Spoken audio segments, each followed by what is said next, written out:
अस्सलाम वालेकुम दोस्तों, मेरा नाम है अरसलान हैदर। आप देख रहे हैं मेरा यूट्यूब चैनल हिकमत और अमलियात। आज की वीडियो में बात करेंगे दमा और कानून मुफरद अज़ा, यानी जो मर्ज़ दमा है, सांस की मर्ज़ है, इसकी कानून मुफरद अज़ा के तरीक़ा इलाज के तहत, उसकी थ्योरी के तहत क्या वजूहात हैं, ये मर्ज़ क्यों पैदा होता है और इस मर्ज़ का इलाज कैसे किया जा सकता है। लफ्ज़ दमा जो है वो लफ्ज़ दम से अखज़ किया गया है। दम के मानी सांस के हैं और दमा सांस का तंगी से आने का नाम है। इस बीमारी को डॉक्टरी ज़ुबान में एज़मा और तिब्बे यूनानी में ज़ीक़न नफ्स और आम ज़ुबान में दमा कहते हैं। इंसान की ज़िंदगी का दारोमदार उसके सांस लेने से है। अगर किसी वजह से सांस में तंगी हो जाए, सांस लेना दुश्वार हो जाए, तो ज़िंदगी का पहिया जो है वो एक किस्म का रुक सा जाता है, क्योंकि सांस की तंगी की वजह से फिर सही तरीके से फेफड़ों में हवा ना दाखिल होती है ना खारिज होती है, जिसकी वजह से फेफड़े जो है उसका काम करने का तरीका जो है वो कमज़ोर हो जाता है, सिस्टम कमज़ोर हो जाता है और उसकी वजह से इंसान के खून की जो सही से सफाई नहीं हो पाती और वो बीमार हो जाता है। तो अगर हमारे फेफड़े ही सही वर्क नहीं करेंगे तो फिर ज़रूरी है कि खून की गर्दिश पर भी इसके असरात पड़ेंगे। अब हम ये जानेंगे कि कानून मुफरद अज़ा के मुताबिक सांस में तंगी या दुश्वारी की क्या क्या वजूहात हो सकती हैं, जिसकी वजह से सांस का मसला बन सकता है और इंसान दमे का मरीज़ कहलाता है। सांस में तंगी की 3 वजूहात हैं। नंबर 1, या तो फेफड़ों के असाबी पर्दा में सोजश हो जाए, जिस्म में रतूबात की ज़्यादती हो जाए, उस वजह से सांस में तंगी हो सकती है। उसकी वजह यह है कि जैसे ही असाबी तहरीक होती है तो उज़लात में तस्कीन हो जाती है।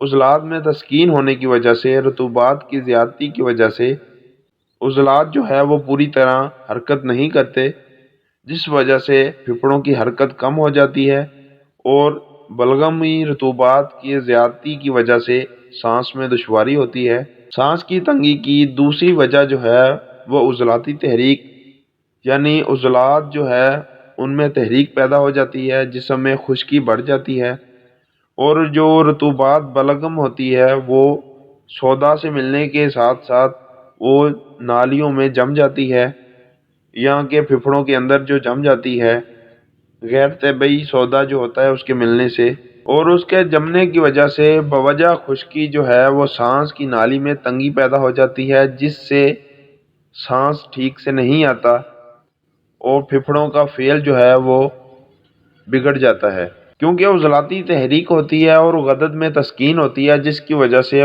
पूरी तरह ऑक्सीजन जो है वो फेफड़े जज़ब नहीं कर सकते।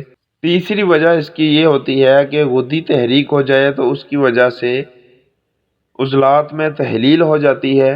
उज़लात में तहलील होने की वजह से ऑक्सीजन तो वाफर मिकदार में जिस्म में आती है, लेकिन उज़लाती तहलील की वजह से फेफड़े पूरी तरह हरकत नहीं करते और जब फिर बलगम के साथ गैर तबई सफ़रा मिल जाता है तो गैर तबई सफ़रा मिलने से और बलगम मिलने से फिर वो एक ऐसी जिस्म में रतूबात फेफड़ों में बढ़ जाती है जिसको तहलील उज़लात की वजह से वो खारिज नहीं कर पाता, जिसकी वजह से जिसे ये भी कहते हैं कि इसके फेफड़ों में पानी पड़ गया है। तो उसकी वजह से गैर तबई सफ़रा जो है वो फेफड़ों में जमा होना शुरू हो जाता है, जिसकी वजह से भी फेफड़े अपना काम सही तरीके से नहीं कर पाते और सांस में तंगी की वजह बनती है। अब अगर इसके इलाज की तरफ आएँ तो इसके इलाज में ये जानना बहुत ज़रूरी होगा कि दमा का जो मरीज़ है उसमें रतूबात की ज़्यादती की वजह से सांस की तंगी है, या कि उज़लात में तहरीक की वजह से बवजह खुश्की जो है उसमें सांस की तंगी आ रही है जिस्म में, या फिर गुद्दी तहरीक की वजह से फेफड़ों में गैर तबई सफ़रा जमा हो चुका है, जिसकी वजह से सांस में तंगी हो रही है। जो वजह होगी उसके हिसाब से फिर उसका इलाज किया जाएगा, तो फिर इंशाअल्लाह इस मर्ज़ से बिल्कुल इंसान ठीक हो सकता है। ये एक ला इलाज मर्ज़ नहीं है। अगर कोई तबीब इसकी तशख़ीस ठीक से कर लेता है और सही तजवीज़ करता है इसका इलाज, तो इसका इलाज मुमकिन है और इस मर्ज़ से छुटकारा पाया जा सकता है। मर्ज़ तब बिगड़ता है जब उसका इलाज गलत तरीके से हो। مزید معلوماتی ویڈیوز کے لیے میرے چینل کو سبسکرائب کریں۔ ویڈیو اچھی لگی ہے تو اسے لائک اور شیئر لازمی کریں۔